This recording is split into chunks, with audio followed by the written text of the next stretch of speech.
Come on. Oh my goodness. Come on. Biscuits and gravy.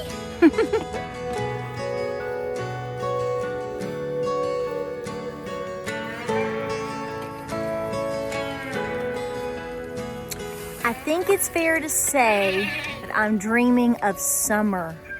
Oh my word. The rain is brutal this winter. Welcome to Appalachia's Homestead. What did you tell him? What'd you say? It's horrible. Get down there in that shed with fresh straw, you goober. Oh my gosh. All right, guys. Here it is, as I was telling you. Noah is coming down the street. Here comes the rain in the middle of this video. I want to talk to you about something very important for your chickens. I've been asked this question also, and ironically, it is something that I'm dealing with, and I have some advice for you. Let's go. Hey guys, welcome to Appalachia's Homestead, and welcome to monsoon season. If we got to do it in an umbrella, that's the way it's going to roll, people. It's the way it's going to roll. Okay, here's the deal. So I got some questions this past week, and it's something really important to talk about. Someone was asking me about why are their birds pecking out their feathers or pecking out the feathers of other birds. Why? Well, let's talk about a few reasons. Okay, so winter is tough. It's tough on you, it's tough on me, it's tough on your birds, it's tough on everybody. Because if you're not freezing, you're probably going to be soaking wet, just like we are. And because of that, you don't have a situation where your birds are going to go out and forage quite as much as they do in the spring and in the summer when everything is lush and green and all the little buggies are flying around. So they're a little bit more isolated. You also could have a situation where you have come out of fall and you're heading into winter, and so now they're coming out of molt. They need protein. There's several different answers to this question, so I want you to investigate all of them. But the first thing that I want you to do is to definitely check out what are you feeding your chickens this time of year. You're probably going to have to invest a little bit in them. Whether they're paying rent right now is irrelevant. It's about whether or not you are sufficiently feeding them. If you want healthy birds and you want nice, beautiful eggs, you're going to have to invest in them a little bit. So I want to talk about what you're feeding your birds. A lot of reasons you find that chickens will pull feathers of themselves or other birds, hens and roosters included, is because they have a protein deficiency. If they have come out of molt and they've gone into winter, you definitely want to look at the situation in terms of the protein that is in their feed. What are you feeding your hens? You never want to go below a 16% layer feed, period. A lot of people bump it up to 22 and 26%, and they try to get their hens out of molt in late fall. Don't stop with that. I'm going to tell you why. The reason the birds are pulling the feathers is because feathers have protein in them, okay? So that is what you need to understand. So if they're not getting their protein that they need right now in the dead of winter from you, they're going to get it from somewhere else. There's no bugs for them to peck at, right? So they're not getting it there. So they're depending on you. So look at what you're feeding, and here are some options to help supplement them during this time, or special treats that are guaranteed love. Okay, so I know for a fact that I have a couple of birds that have suffered from this situation. I don't think it's a crowding issue, which could be your situation, so look at that. And they get bored. They're like teenagers.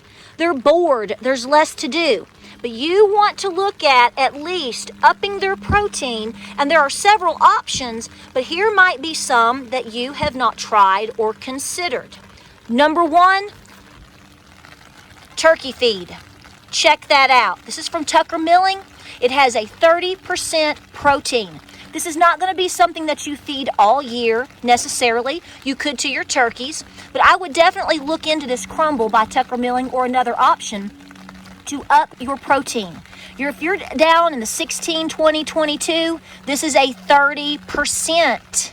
Mix that in with your feed. As you can see, they love it, love it, love it. Option number 2 are always wonderful and beautiful black oiled sunflower seeds. Option number 2 to add is your black oiled sunflower seeds. They're abundant. You can get them in most places. The birds love them. Not only that, but they're really good for your goats and other critters as well. Really healthy and rich, not super expensive. Mix that in with their treats. Last but not least, and we've done an entire video on this, is catfish pellets. You could also do dog food. You could also do cat treats. I like catfish pellets because I can buy a whole 50-pound bag for about $14. And I can do a couple throws of that each day. They gobble it up. The pellets are not that big and they love it. And you're looking at around a 32 to 34% protein. It's a great source for you and for them.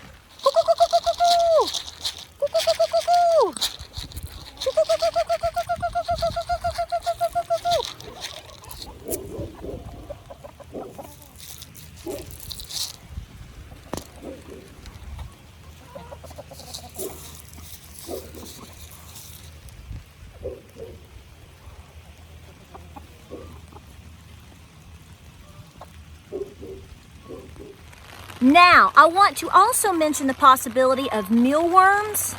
That is a great source of protein for you. Chubby Mealworms has a wonderful selection and priced very reasonably for you to add that wonderful treat for your flock. They love those too, so definitely look into that source. And also, like I've told you before and mentioned prior, is cat food or kitten food or dog kibbles. Check out the protein on that. Remember, these are treats. You may want to switch up your feed, add it in and boost it up for a while with what you're previously feeding, but also give them these wonderful treats. You can be creative and judge how much you need to give every day. I assure you, your birds are going to love that and going to love you.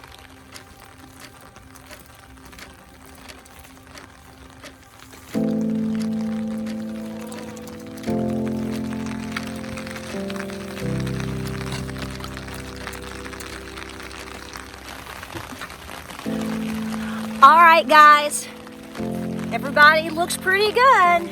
It's just very wet and very muddy. Welcome to the farm. Hope this video helps you out. Hope you're doing well. Stay warm and dry as best you can and get those treats out to all those critters. Makes a difference in the end. Like and subscribe. We'll see you on the next video.